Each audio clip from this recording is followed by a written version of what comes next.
Kia tūtangalo e whakalofa atu, hea tua ki lunga, ia tau tōlu osi whakaue lahi, ka ena ea. Whakalilifu he tangata o Tahiti, e hingoa haku ka maohi, lewekianga I whenua. I orana, bolasia, talofa lava, bong bong, halo o keta, kia ora tātou, whakalofa hofi hofi atu kia mo tōlu osi. I feel very privileged to be here in Tahiti, an ancestral homeland for me. I pay my respects to the tangata whenua, people of the land, and as the speaker said yesterday, I especially acknowledge the wahine, our women, our mothers who guide us and nurture us in these spaces. It's perhaps a little humorous that in a panel of the place in women, right, we have two men speakers first. We have to laugh a little bit about that.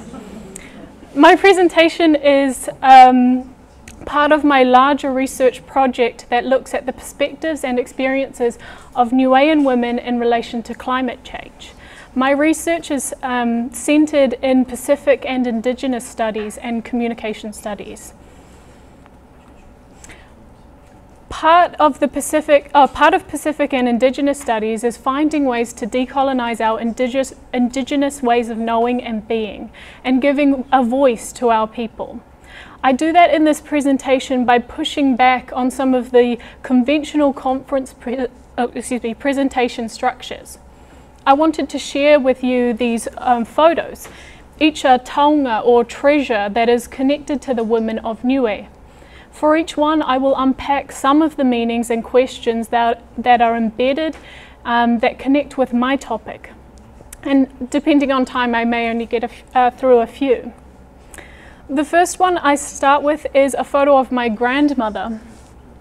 I know who starts a conversation about climate change with their grandmother, but stay with me. By the end, it will make some sense and we can talk about grandmothers for the rest of the conference. This is a photo of my grandmother. Her name is Siale Lela, and she's with my auntie Sue. Sue is the youngest of her 11 children.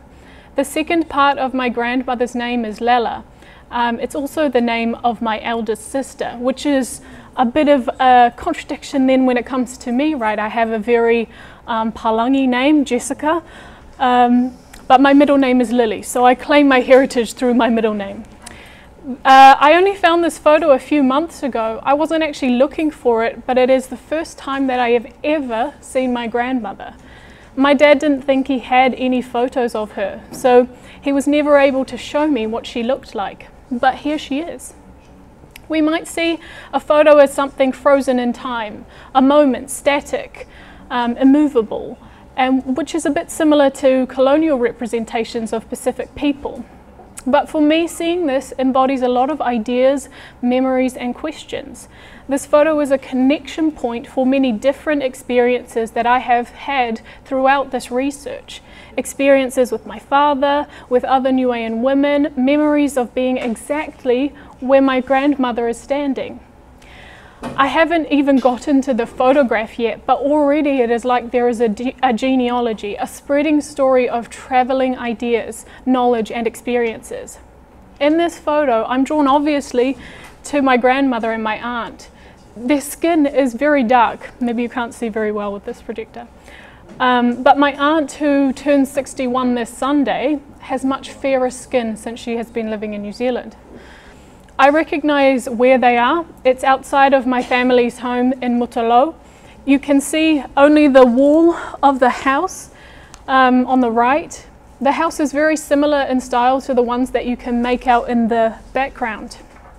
The layout of these houses is similar. 3 rooms, each about 2 to 3 meters squared. They are made out of a concrete because by this time the thinking has changed about safety. These houses marked a shift from traditionally thatched roofing to hurricane-resistant tin roofing. I believe the New Zealand government actually modelled them after a Tahitian style of hurricane-resistant building. The house doesn't look like that now. There is growth that has come up around it, and the makasia, or the stones around the bottom, are now covered by grass. Other houses around have been completely broken, with walls that have disappeared or have been emptied after significant numbers of Niueans left to New Zealand and other countries over the 60s, 70s and 80s. Still, a brand new house was recently built in front of our family home, but this has sparked a lot of issue as the owner built part of their house on our land. I'm not sure how much you know about land in the Pacific, but for many countries this is such a big issue for people, particularly being exacerbated by Western practices of putting legal titles on land. Thinking about land here, we can notice that this area is relatively flat, no big rocks, no dense bush.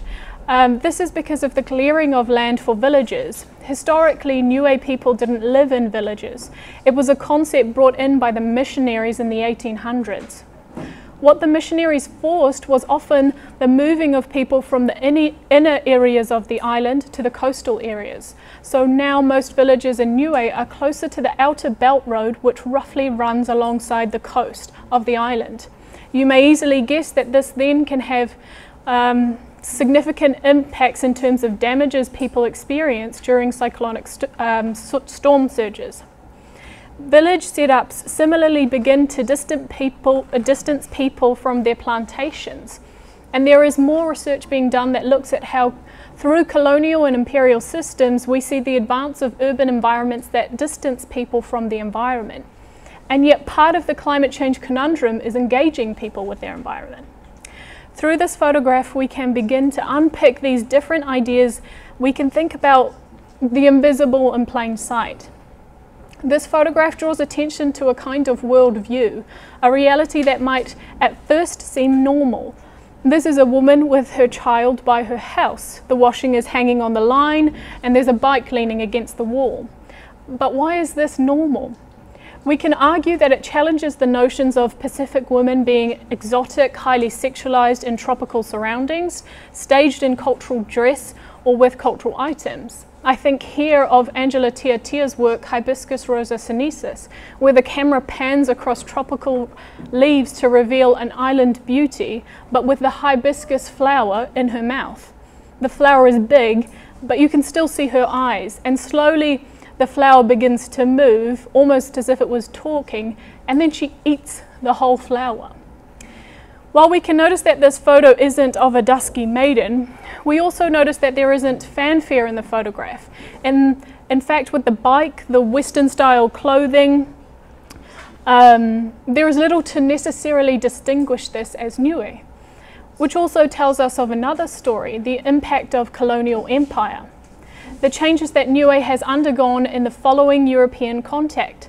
It reminds us of the legacy that includes significant migration of our people who are now in higher numbers both in Australia and New Zealand compared to those still in Niue.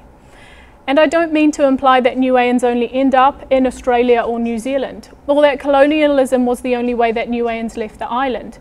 Lana Lopesi recently wrote of how Niue was part of a trading ring that stretched around the region. Paying attention to an image like this reminds us that Niuean people aren't necessarily always in Niuean places, and in part that is because of a colonial relationship that continues to exist today. Niue continues to govern, though independently, in free association with New Zealand, and this has ramifications for how Niuean women view climate change. It also reminds us that the frame of climate change has dominant perspectives, largely Euro and Western centric, that continue to diminish the roles and power of women. And yet, there is also a groundswell of research that looks at the ways Indigenous people are benefiting or creating opportunities in these spaces, particularly in Indigenous feminist literature. This photo is of a Niuean woman with a really large taro leaf.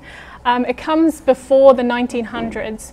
It appeared first in a collection of memoirs by William Tufts Brigham, an American who ended up in Honolulu. This photo also appears in Wikipedia under a section of Niuean women. I've only seen this digitized version, and there is a lot to be said of the way the internet can connect us to parts of our heritage. Lana Lopesi has recently explored this space in both a critical and positive perspective, referring to the internet as a woman.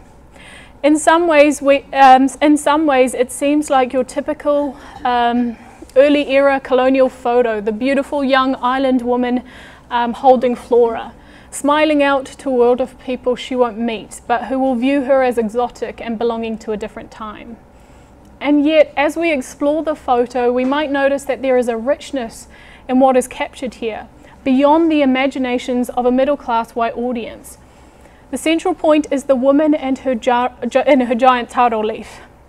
Though we don't know the woman's name, we see that her face seems to smile.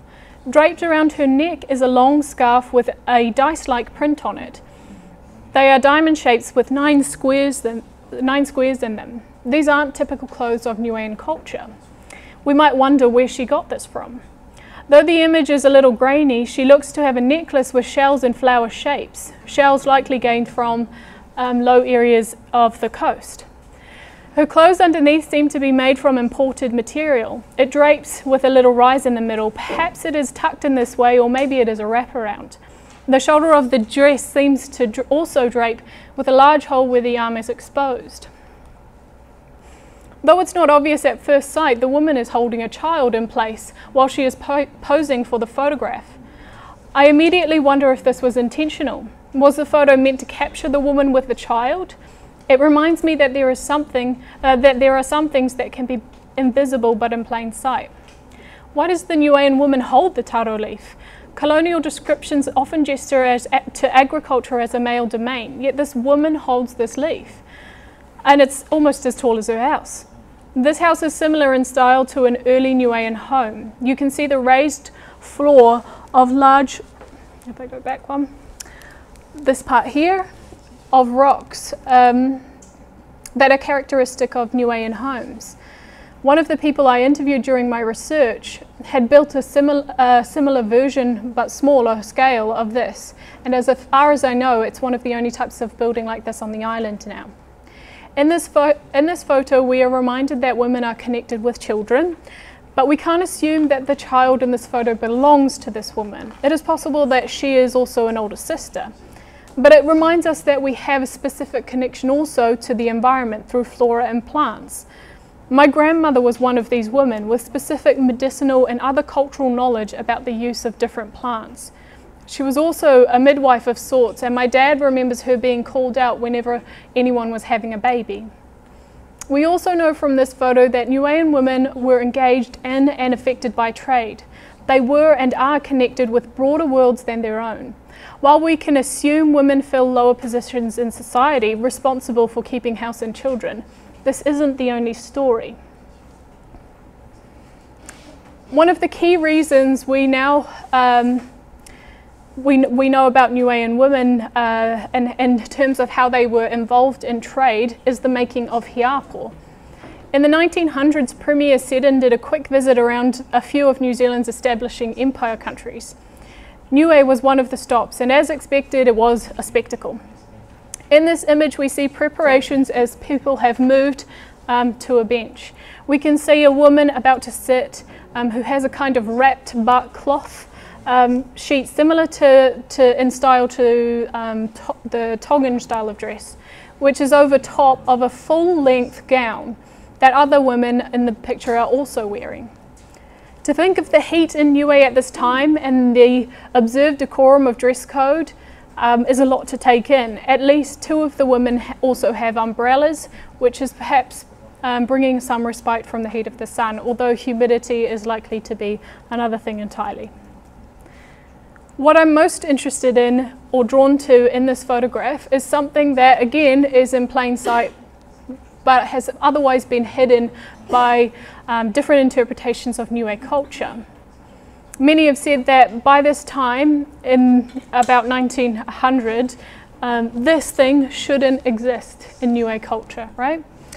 So it's the hiapo sunshade. Although we have had several scholars write about hiapo, no one has noticed this one before.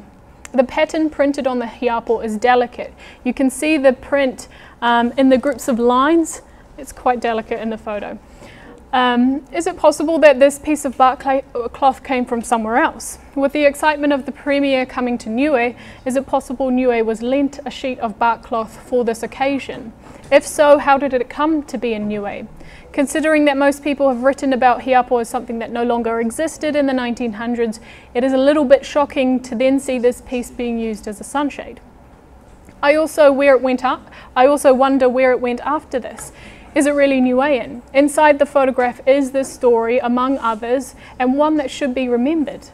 To me, this hiapo is Niuean simply from design. The lines are painted and the pattern largely symmetric, yet deliberate places where there is diversion. It's also massive. It is a large piece of hiapo to be used. It is a very large piece of hiapo to be used in this way. Seeing hiapo here pushes us to think of its origin and place in Niue culture.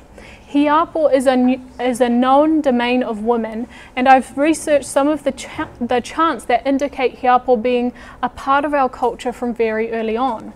Likely something to have travelled with our people when they first came to Niue.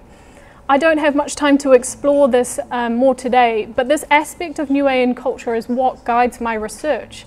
A hiapo framework that draws together these aspects of Niuean women's identity and experience and pushes us to think about Niuean women's knowledge and experiences in the context of climate change in ways that empower our tauwha whene. Alice Te Punga Somerville has written about the many ways that tapa connects us throughout the region. Hiapo as a form of tapa reminds us to think of these relationships beyond the individual or local, but still in a way to be a way of specificity. In the Pacific, there are certain voices that are heard more than others. We can't assume that's what is happening for the Marshall Islands or Kiribati is the same in Niue. In this photo, we see one of the few remaining pieces of hiapo in Niue. Much of the Niuean hiapo that we know of exists in museums throughout the world. What is important about this? Well, we can notice a colonial history, movements and migrations around the Pacific, but not just of our people, but also our taonga.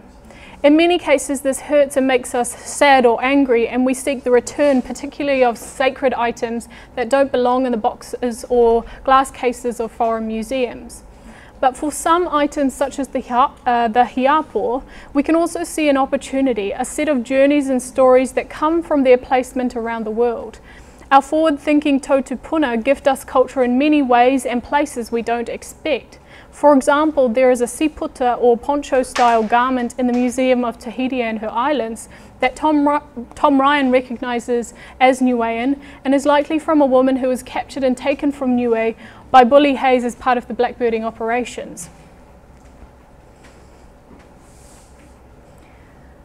I move quickly to this last one, which I caption Niuean women have all the nuts, or coconuts.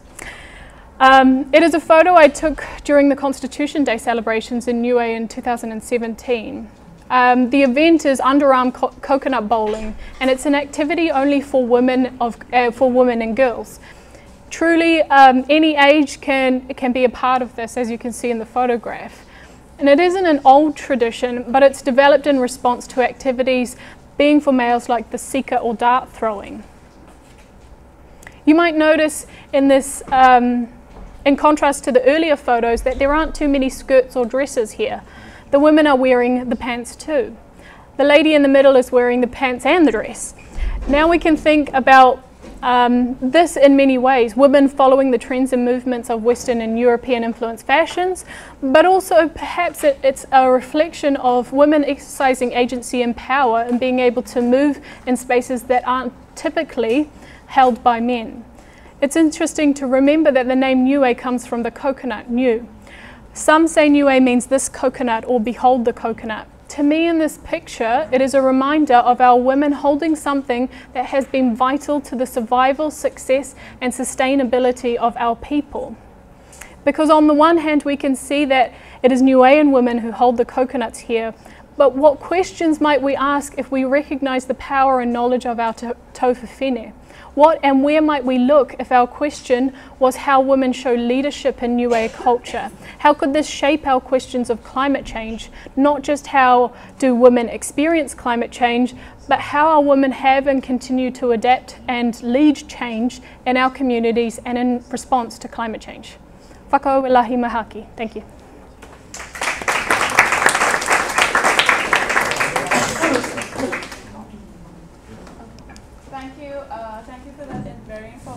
presentation just